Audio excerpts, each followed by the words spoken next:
and we try to find habits or practices that we can implement to fix them. And I am your host, Dr. Martha J. And today I am happy to say that I am happy to be back with you. So whether you are listening in Dominica or you're listening in the diaspora in the Caribbean, thank you so much for your listen. Labitil is brought to you today from via our compliments of Budding Writers Academy, where we concern ourselves with ensuring that teachers are empowered to equip students. And so we want to tell you, thank you for your listen today. And anyone who wants to sponsor on Labitil, you want to sponsor a program, feel free to reach out so that you can sponsor at least one segment for the rest of the year at least. We want to say thank you. We are coming to you live via DBS Radio, of course.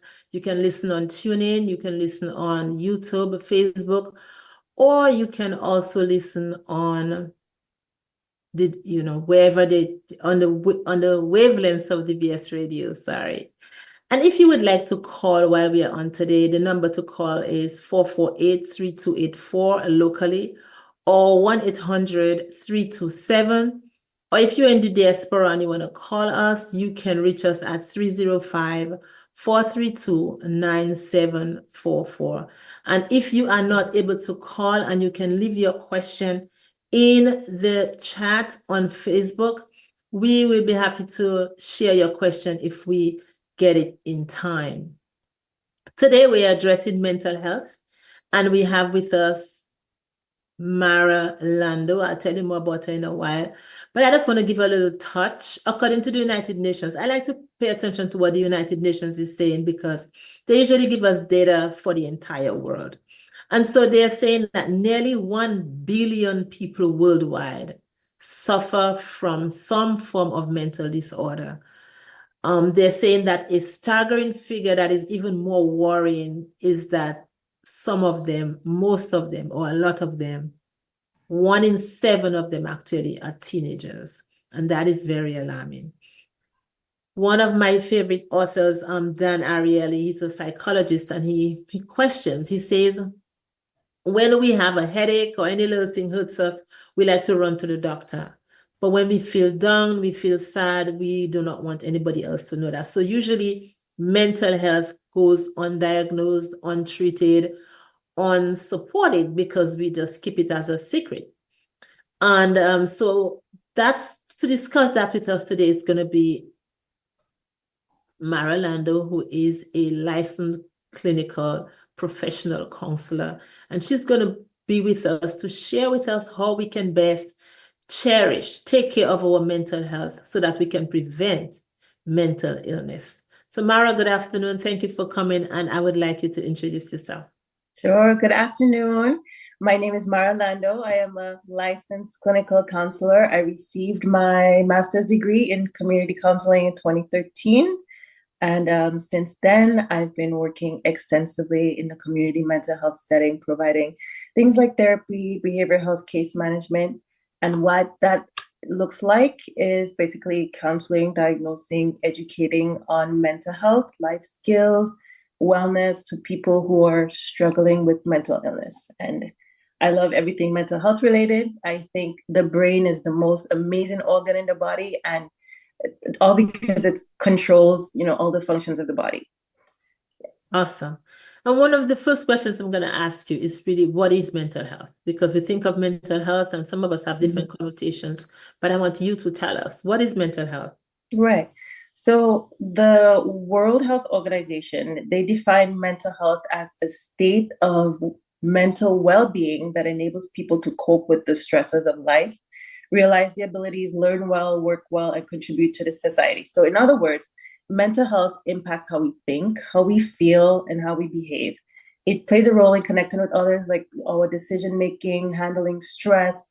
And to add with that, when we think openly, and you just mentioned also about, we talk and we think openly about our physical health, but mental health deserves just as much attention as physical health does. And a lot of times, your mental health will in fact affect your physical health, and vice versa. Your physical health will affect your mental health. So for example, we think of depression. Depression increases the risk for many types of physical and chronic conditions like diabetes, right? Heart disease and even pain. So depression will increase that. And on the other hand, chronic conditions can increase the risk for developing mental health conditions. So it goes hand in hand. Mental health is not simply the absence of a mental health condition or a mental illness, but we think about the presence of well-being and the ability to thrive overall. Okay, so that's like a mouthful, the ability to thrive overall. Mm-hmm. How can the average person care for their mental health? Because you said a mouthful, you said things like not only when we have chronic, Yeah. disease or whatever it is, but how can we care for that aspect? You said overall well-being. When you say overall well-being, how can I maintain an overall well-being by taking care of my mental health? Right. So that's a great question. And I would say to start with self-care. So there's several things that you can do to incorporate things to help you live well, right? And there's a few examples that I have and a few things that I want to touch on, like exercise regularly. Exercising is not just for your physical health. You think of that and you think, okay, physically I'll get strong, I'll get healthy, which is true. But physical activity, it helps releases endorphins, and endorphins, it makes you feel happy.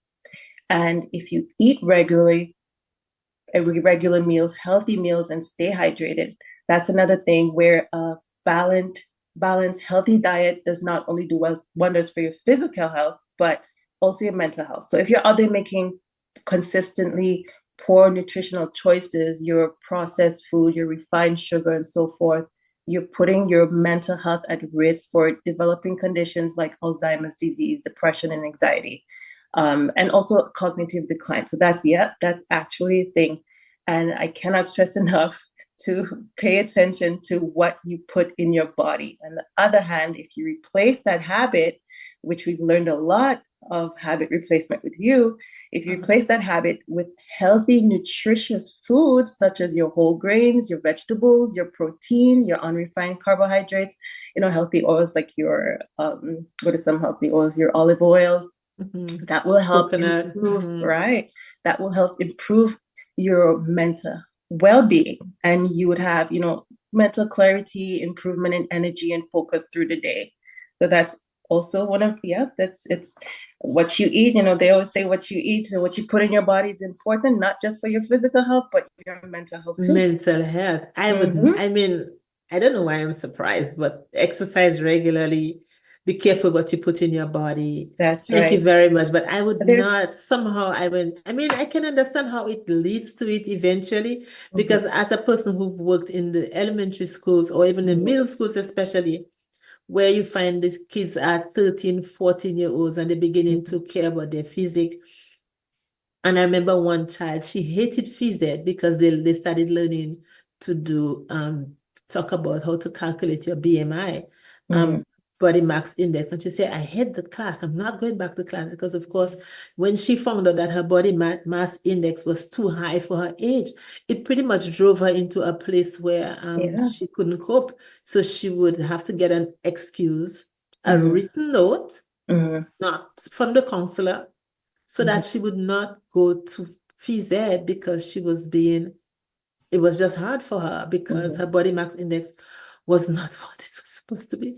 Right. So you know what? I'm beginning to make the connection one-on-one. It's like, okay, to care for your mental health, you should take care of your physical health, your exercise regularly, and eat a balanced nutrition. Yeah. Also things like even sleep, like you dismiss sleep, but I know some people who are guilty of that, but poor quality. Amen. I am guilty of it.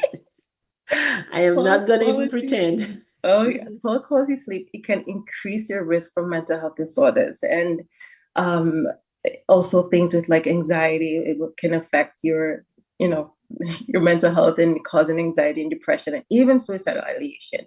That's because even what? Suicidal ideation, so suicidal thoughts.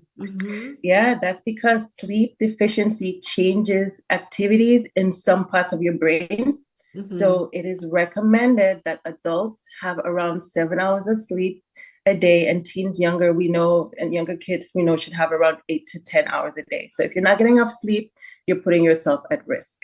Yeah. Wow. And So, wow. So if we don't sleep enough, we're putting ourselves at risk for mental depletion or that mental. is true. Okay. Right. So try some relaxation activities, your meditation, breathing exercises, spend some time outdoors, practice gratitude. And, we did hear you speak, Dr. Joseph, on gratitude some time ago. And I'll tell you, gratitude also helps your mental health. Be thankful for the good things in your life. Gratitude increases your happiness and your overall health while decreasing anxiety and depression. And that's a great one. And also doing something nice for others, give back to the community, help someone. I know you've mentioned some time ago about random acts of kindness, I think, right? Yes, I always say big show kindness to one another. Every day I end with that. I say show kindness to at least one person. I did not know that it contributed Oh, to yes. So one of my mental health. absolutely one of my favorite terms, you hear it. I'm not sure if you ever heard it before, if anyone heard it, but it's called the helper's high. So it's exactly what it sounds like. When you engage in a selfless act, you show kindness, like what you say, helping someone, whether it is donating, giving back, saying something nice, helping in the community, kind and uplifting someone, whatever it may be, that triggers the brain reward system. So those feel-good hormones, which are the dopamine, the serotonin, the oxytocin, the endorphins, they're released.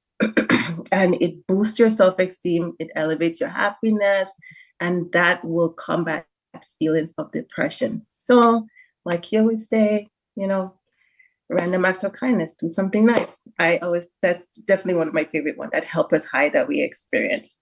Random acts of kindness. All right. So these are, I think what you said, these are the things that I could do to make sure that I take care of my mental health. If my mental health is okay, so you mentioned exercise regularly, eat balanced nutrition meal, get sufficient sleep, practice relaxation, do something nice for others, and be kind to other people. All right. I wanted to ask, if my mental health is depleting, how would I know, and what steps should I take? Yeah. So just a brief information before that. So we all experience things like mild anxiety, right? So I want to just shed some highlight on what's normal and like what you can expect.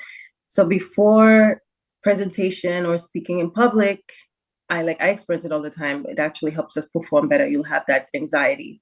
Or if you're experiencing the death of a loved one, you're going through divorce, found out you've been diagnosed with cancer, you may experience what is clinically termed as situational depression.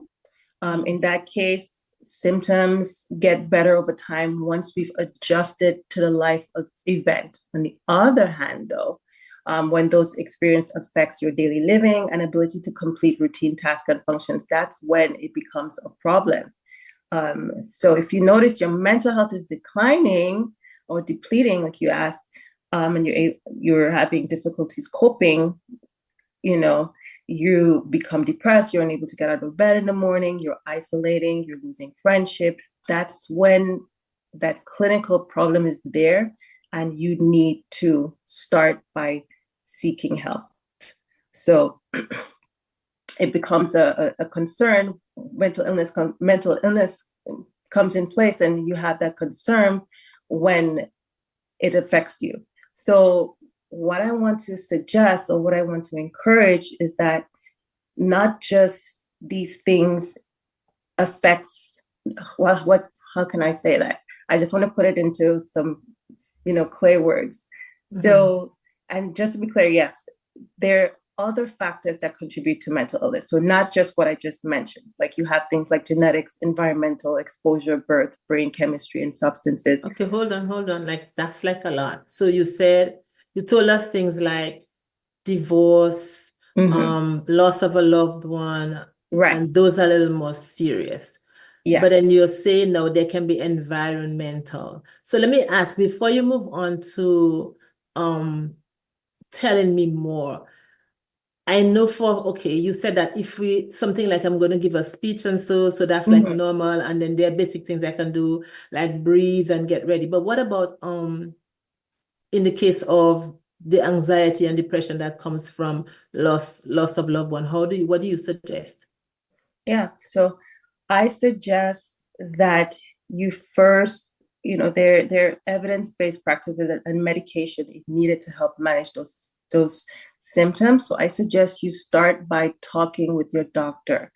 Talk with your doctor. They can suggest next steps, such as maybe linking you with a therapist if needed, or providing medication management. So that would be where I suggest, if you find those things are affecting your ability to function, start by talking with the doctor. When you say ability to function, what are some things you think I should, what are some of the first things that would let me know that, hey, I am on the verge of some kind of, mental stress, so I need to do something about it? What are some basic things that we would start off with that I probably Okay. not functioning? So like the example that I gave earlier, let's just say you are experiencing a divorce and it's really, really hard. Of course, divorces are hard. And you're coping with that. That becomes prolonged, where it's affecting your ability to, let's just say, wake up in the morning to go to work, perform your Wake up in daily, the morning. Okay, right. got you. For anything that prevents you from performing your daily activities, or anything that you used to perform before, you used to do, and now you cannot do it because you just can't pull yourself to do it. You can't function to do it. That is when we have a problem. Okay, so like you can't wake out of bed, you don't Right. bathe, you don't want to brush You're your not taking care teeth, of yourself. you're not taking care of You're yourself. isolating yourself. You're not talking to loved ones. You're not talking to family. You're Okay. those are that's So when it's a big problem. that's serious. Okay, cool. And I Right. like what you just said, you're not talking to others. And I think that's one of the things too that we need to do in order to make sure that our mental health can stay well, is to connect with people. Make sure Yes. that we connect with people. So Right. if we're not connected, then of course we that might be a problem. Like you Okay. say, right? We're human beings. We're social creatures. So if you think about, like, even the Bible, when God saw that it wasn't good for man to be alone, so he created a helper, right? So it just shows that we need people in our lives. We're not meant to be isolated. And there was actually a study led by researchers at Harvard, and they found that social connection was by far the most important protective factor in keeping depression at bay. So having a healthy Wow. support system and have a positive impact on our ability to tolerate and to manage stress. So that is Wow.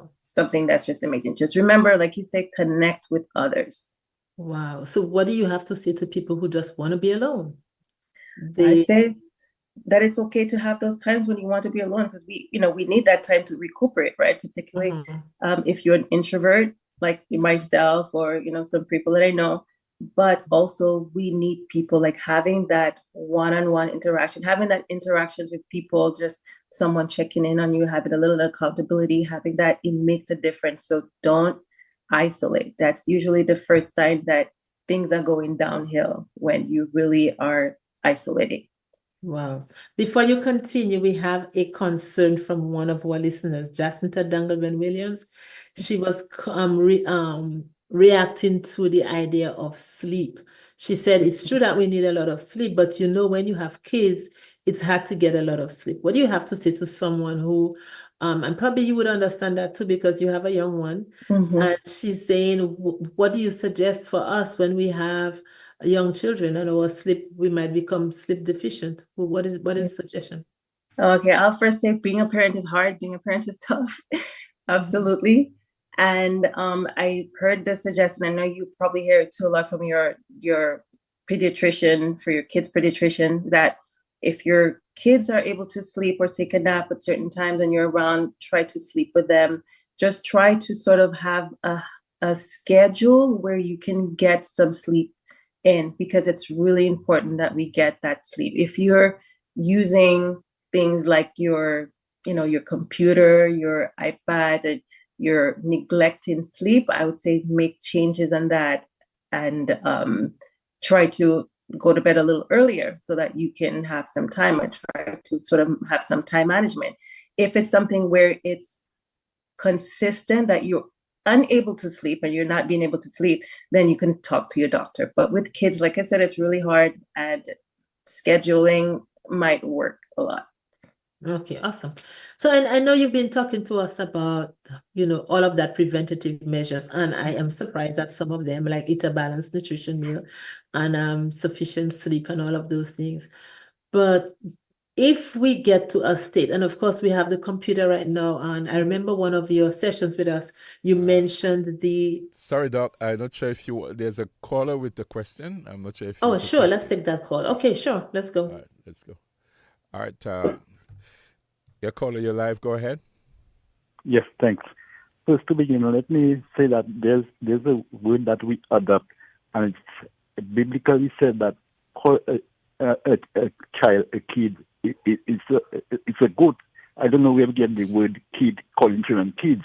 So we have to break this habit of calling children kids, because the Lord didn't make kids; He made children, a child. And secondly, yes, I have experienced several losses in my family. The most recent was my mom. I grieve a lot and whatnot, but I observe for the couple of months. I am not crying, but when I get up, it's like my eyes is running water, and so what is the cause of this? You say you're not crying. What do you mean? Your eyes is running? Are you crying? So he's No, I'm not crying. literally crying, but then his eyes are running. It's like the water is running, but he's not expressing that emotion of cry. And I suppose he's asking, what is he experiencing? Oh, that's a very interesting question. I mean, following a loss of someone is tough, right? So we go through the grief period, and we have to, and there's no right way to grieve, and you'll hear that, and you will have to go through several cycles sometimes to get to that place where you've successfully got through the situation. But as far as your eye watering, that could be a physical condition. It's, as far as I know, it's not behavioral health or psychiatric. It could possibly be something physical, and maybe a doctor, a physical doctor can take a look at that. I see. Okay, unless he's just maybe crying on the inside and he doesn't know it. So, He's probably it could just be true. emotionally, and it's just It could be true, the because I'm water a. just. Yeah. Because if it's tears, if you're just having such a hard time and it's just coming on and you're not aware, it's something that's subconscious. Yeah. Right. So that's something else. But if it's something that's physical, then yeah. Mm-hmm.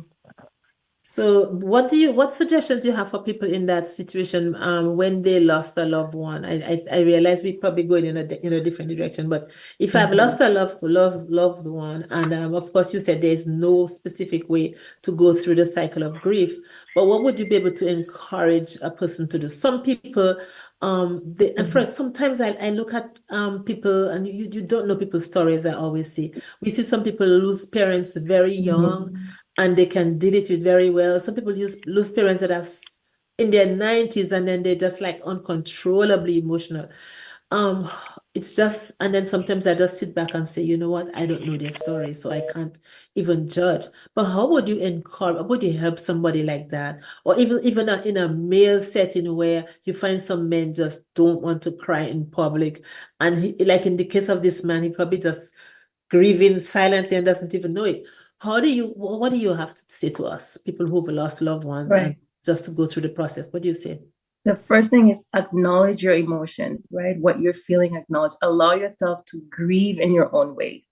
And if you get to the point where you need to seek support, even from a loved one or professional, do that, because grief it's a very difficult process, and we have to go through it. Sometimes we go through anger, denial, acceptance, all the stages, but we have to experience those stages to be able to get through it. So acknowledge your emotions, seek support, engage a lot of self-care, prioritize your habits, your healthy sleep habits, like I mentioned earlier.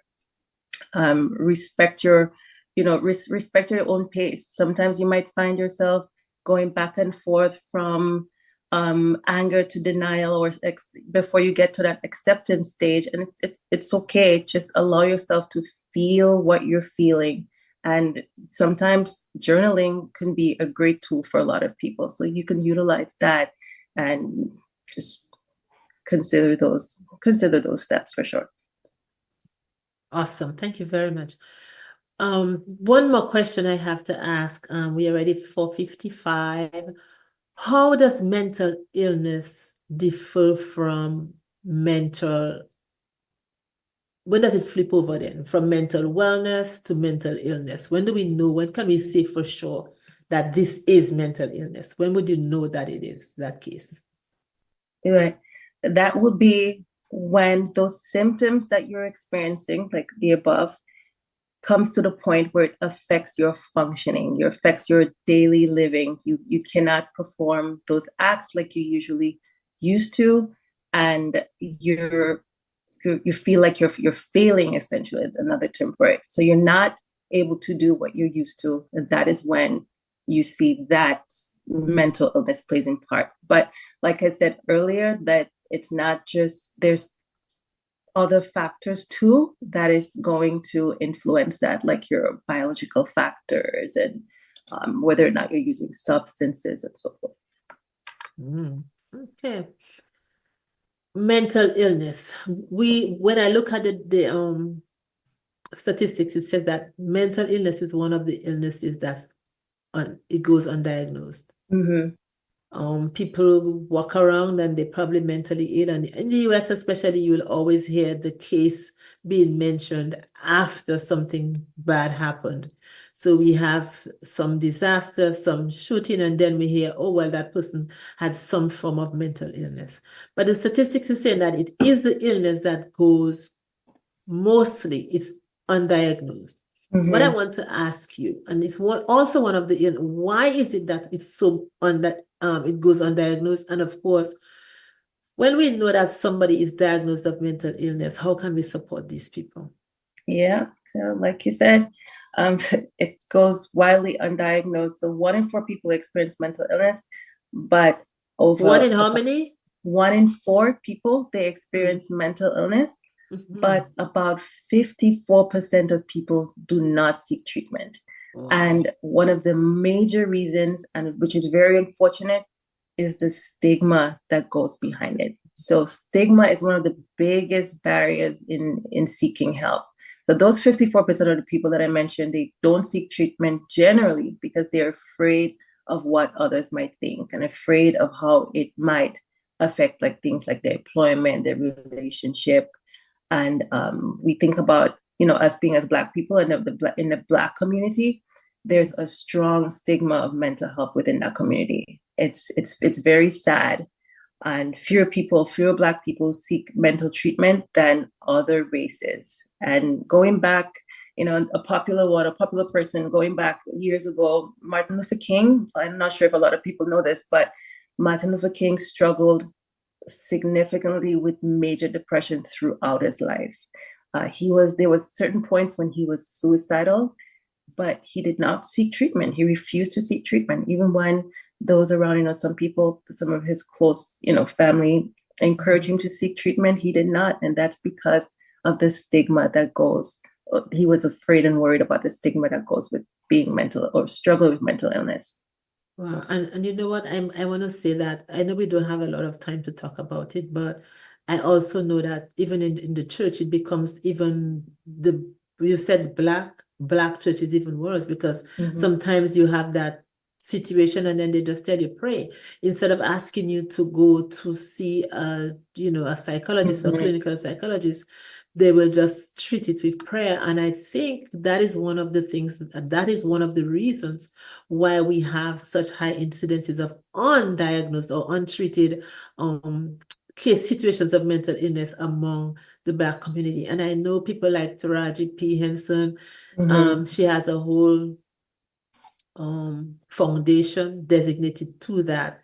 But I do not know. I hope we can, talk about that, someone see how we can talk, especially when we have people in our community who have been diagnosed. Instead of trying to support them, we shun them. We call them names and we just put them off. It's like we write them off for life. But That's people right. can be treated and they can function. I know our Right. time is up, but I see a Mhm. question here. It says, "Good afternoon, everyone." No. How do you deal with children who lose their parents at a young age and have been given? I'm not sure that I can see it, when you correct them. I don't have the full question because I'm not reading it from Mhm. Facebook. But somebody's asking, how do you deal with children who have lost their parents? You know what we can do? We can also answer the question. We can answer the question on as a voice note, and we will add Okay. it to the podcast version. So, Mrs. Lando, thank you so much. Our time came, I don't know where it went, but I Thank you. need you to just give us your final words before we leave, because I think we must have started it. Go ahead. Oh, yeah. So, if you or someone you know is struggling with mental illness, start by seeking help. Talk with someone you trust, talk with your doctor. You can always force someone, to seek help. But just know that you're not alone. Like we said earlier, there's 54% of people who go undiagnosed. 1 in 4 are experiencing mental illness. You're not the only one. It's okay. And I also encourage that if you know someone who does have mental illness, educate yourself on mental illness. Try to help build some compassion towards those who are struggling with it. And I look forward to answering that question because I too lost my mom when I was a child. So I look forward to answering the question for the person who just asked that question. Yeah. All right, awesome. Yeah. Folks, you've been listening to Labby Teal. I want to remind you, go ahead and exercise regularly. Eat your balanced meal, get sufficient sleep, practice relaxation, get a journal. Write a journal, write a prayer journal, stay connected, FaceTime somebody off and on, speak to people, do something nice for somebody else, show kindness, and learn and implement your coping skills. Go ahead and find out what do you need to do when you are feeling in that space where you are almost depressed. We don't want you to flip over onto the other side. So go ahead and take care of yourself. You've been listening again to Labby Teal, Habits That Count, a place where we support each other. And next week, we'll be talking about gratitude. It's the week before Thanksgiving in the US, and that's what we'll be talking about. So go ahead and look out for us next week. Thank you very much for your listen, everyone. Show some kindness to someone, at least one person. And if you plant a seed, plant a tree, it will grow. Thank you and bye-bye.